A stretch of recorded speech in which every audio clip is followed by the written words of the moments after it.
Hulks. Still one of my personal favorites off this record. It really is. It's short, sweet, and to the point, but I feel like it's one of those that has a lot to say in it.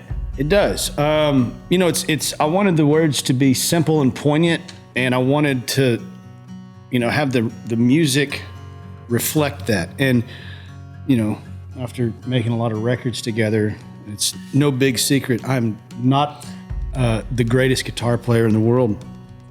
And on this record, you know, I remember going in, because sometimes we get to the records and I can't pull off, you know, a rhythm part that, you know, somebody else will do it.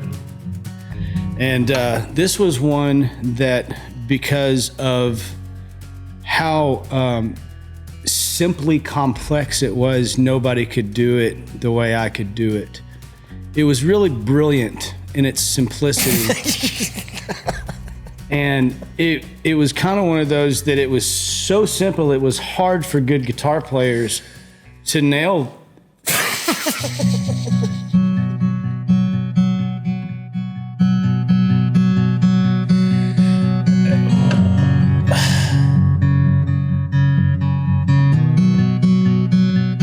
Wait. Oh! Walk down.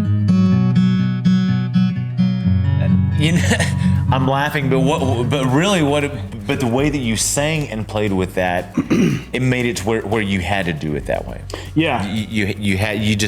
That's the way that we had to do it. Yeah, we had to. But, you know, just that song, and I'm joking around, but that song, you know, it's still special to me. It still reflects, you know, how I envisioned things whenever I was, you know, at the age that I was when I wrote it. It wasn't too terribly long ago, 7-8 years ago I wrote that song. But, you know, I still love the song. I love how sparse it was on the recording. And that's kind of a common theme on this record, diving back into it, having not listened to a lot of these songs for a long time. Yeah. Is how sparse the entire record was. Well, that's because I didn't know what I was doing, so I was trying not to gum it up with too much.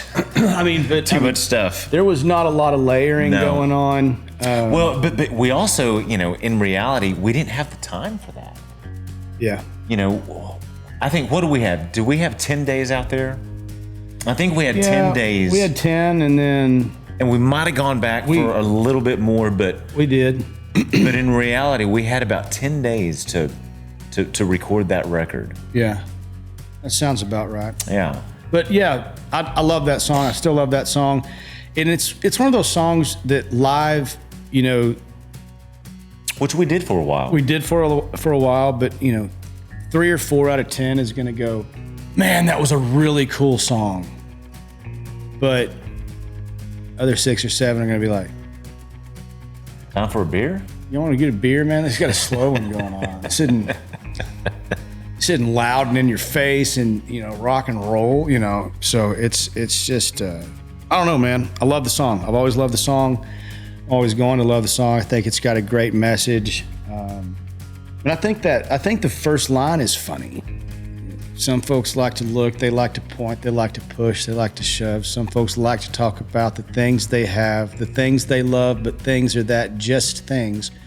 And I don't give a damn, I must seem trite. I thought that was a funny line.